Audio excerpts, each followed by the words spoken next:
Maharashtra today सोबत बिनधास्त बोल. नमस्कार। अभी हम लोग इस वक्त मौजूद है बडनेरा की यूनिवर्सिटी में, जहां अपक्ष उम्मीदवार प्रीतिताई बंड जिन जो कि आज हमारे साथ यहाँ मौजूद है। आइए जानते हैं हम उनसे कि उनके कुछ जो चुनावी मुद्दे हैं, वो किन चुनावी मुद्दों पे इलेक्शन कॉन्टेस्ट कर रहे हैं। प्रीतिताई, सबसे पहले तो आपका हमारे चैनल में स्वागत है। बताइए कि किस तरीके का आपकी तैयारी है और आप आगे के आपके कौन-कौन से मुद्दे हैं इस इलेक्शन के अंदर, उस बारे में आप सविस्तर बताइए। अ, इस इलेक्शन के दौरान मेरे मुद्दे तो यहाँ पे बहुत सारे हैं, लेकिन सबसे ज़्यादा मुद्दा जो क्राइम रेट यहाँ पे बढ़ रहा है बडनेरा में। क्योंकि मैं हर जगह जाती हूँ, एक महिला होकर जब मैं महिला होकर के सामने जाती हूँ तो उनका ये कहना है कि हाँ, आप हमारी सिक्योरिटी, हमारी बच्चों की सिक्योरिटी के बारे में क्या सोचते हैं। क्योंकि उनका कहना है कि एक महीने में अगर 5 मर्डर होते तो सिक्योर्ड कहाँ हैं बच्चे और हम। तो वो एक सिक्योरिटी का मुद्दा। और क्राइम क्यों बढ़ रहा है? क्राइम इसलिए बढ़ रहा है क्योंकि अनएम्प्लॉयमेंट बहुत ज़्यादा है। अनएम्प्लॉयमेंट इसलिए है क्योंकि यहाँ पे रोज़गार की कोई सुविधा नहीं है। तो सबसे महत्वपूर्ण बात जो बडनेरा में है कि वो रोज़गार। रोज़गार यहाँ पे किस तरह से और कैसे लाया जाए, वो सबसे बड़ा एजेंडा रहेगा। और स्पेशली महिलाओं के लिए रोज़गार के और क्या-क्या तरीके हैं और क्या-क्या कर सकते हैं, वो सबसे पहल रहेंगी मेरी। दूसरी पहल रहेंगी कि मैं यहाँ पे मल्टी स्पेशलिटी हॉस्पिटल एक ज़रूर बनवाना चाहूँगी। क्योंकि मैंने देखा है कि 10 किलोमीटर का जो डिस्टेंस है अमरावती बडनेरा में, अगर कोई प्रेग्नेंट हो, किसी का अगर डिलीवरी हो, तो वो 10 किलोमीटर ऑटो में बैठ कर जाओ या फिर गाड़ी में बैठ कर जाओ। कुछ महिलाएं ऐसी हैं जिनके पास शायद गाड़ी भी ना हो, तो ऑटो में बैठ कर जाएंगी। या फिर तो वो 10 किलोमीटर ऐसे जाना या फिर अटैक हो, वहाँ तक पहुँचना बहुत मुश्किल हो जाता है। तो स्पेशली बडनेरा में, प्रॉपर बडनेरा में एक मल्टी स्पेशलिटी हॉस्पिटल बहुत ज़रूरी है। तीसरा मुद्दा यहाँ पे है स्वच्छता जो बोलते हैं कि क्या बोलेंगे हिंदी में, साफ सफाई।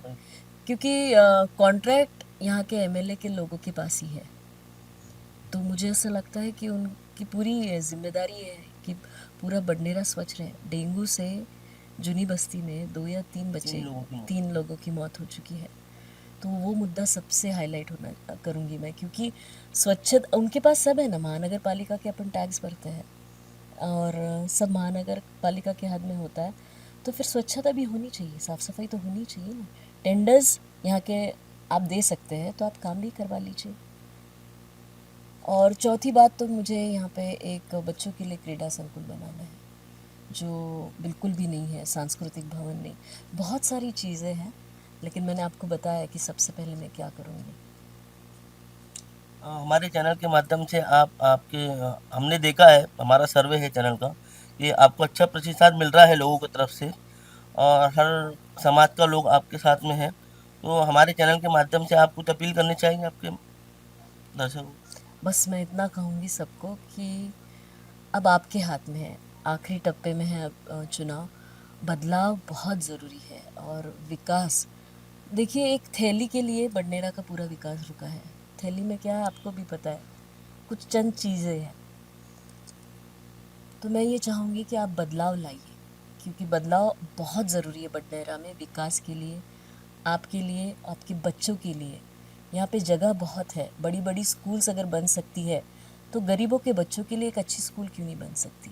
यहाँ पे अगर हॉस्पिटल बनकर सिर्फ बोर्ड लगता है, तो वहाँ पे प्रॉपर ऑर्गेनाइज़्ड वर्क क्यों नहीं हो रहा है? तो ये बहुत सारी बातें हैं जो आप लोगों ने अभी सोचना चाहिए कि हमें विकास चाहिए, बदलाव चाहिए, या फिर से वही घिसा-पिटा 15 साल पुराना जो एजेंडा हर कोई यहाँ के एमएलए यूज़ करते हैं, वो चाहिए। आप सोचिए और आप ये तय कीजिएगा कि एक अच्छा उम्मीदवार, और एक अच्छा उम्मीदवार मुझे पता है कौन है, जिनका चिन्ह ऑटो है और 17 नंबर का बटन है। तो मैं ज़रूर सबको बोलूँगी कि आप 17 नंबर का बटन दबाइए और कुछ बदलाव लाइए। एक बडनेरा को बडनेरा शहर बनाइए, ना कि जूनी बस्ती और नई बस्ती।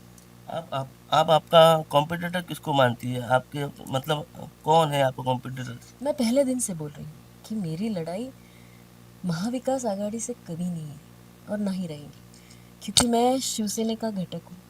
और शिवसेना मेरे खून में है। तो मेरी लड़ाई यहाँ के आमदार के साथ ही थी पहले से ही, और मैं मैदान में भी इसीलिए उतरी हूँ कि मुझे उनके साथ लड़ना था। ये पैसों के बल पे टिकट काटना, और वो भी एक ऐसी सिंगल महिला की, यानी ये स्तर पे जाकर अगर कोई राजकारण कर रहा है तो उसे बताना चाहिए कि पैसा सब कुछ नहीं होता।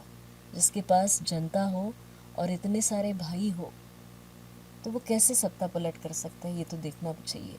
तो ये मेरी लड़ाई पैसों के खिलाफ है, गुरूर के खिलाफ है, और आप सबको पता है कि पैसा और गुरूर फिलहाल किसके पास है।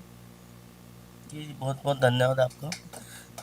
आपको हमारे चैनल की तरफ से आगे के लिए बहुत बहुत शुभेच्छा। शुक्रिया। बहुत बहुत धन्यवाद। आजच महाराष्ट्र टुडे 24 न्यूजला सबस्क्राईब करा आणि सत्य परिस्थितीचा सविस्तर आढावा पहा।